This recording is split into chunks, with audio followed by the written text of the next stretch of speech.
बाज की कहानी एक प्रेरणादायक कथा। बहुत समय पहले की बात है। एक बाज ईगल था जो बहुत ऊंचा उड़ता था। बाज को धरती के सबसे शक्तिशाली पक्षियों में से एक माना जाता है।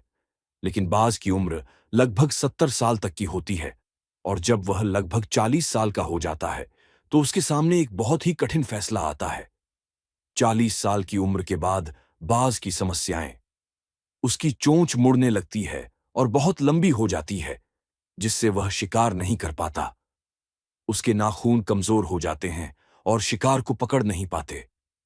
उसके पंख भारी हो जाते हैं और सीने से चिपक जाते हैं, जिससे उड़ान भरना मुश्किल हो जाता है। दो रास्ते।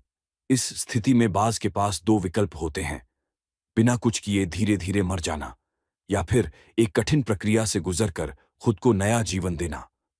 कायाकल्प की प्रक्रिया। बाज एक पहाड़ी पर जाता है जहां वह खुद को अकेला कर लेता है।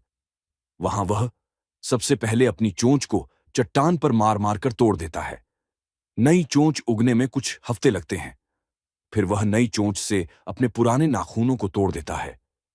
नए नाखून आने के बाद वह अपने भारी पंखों को भी निकाल देता है। ये पूरी प्रक्रिया लगभग 150 दिन 5 महीने चलती है। बाद बाज फिर से उड़ने के लिए तैयार होता है, एक नई ताकत और ऊर्जा के साथ, और वह फिर से 30 साल तक जी सकता है। सीख। यह कहानी हमें सिखाती है कि परिवर्तन जरूरी है, चाहे वह कितना भी कठिन क्यों ना हो। कभी कभी जीवन में आगे बढ़ने के लिए हमें पुरानी आदतों, सोच और सीमाओं को छोड़ना पड़ता है।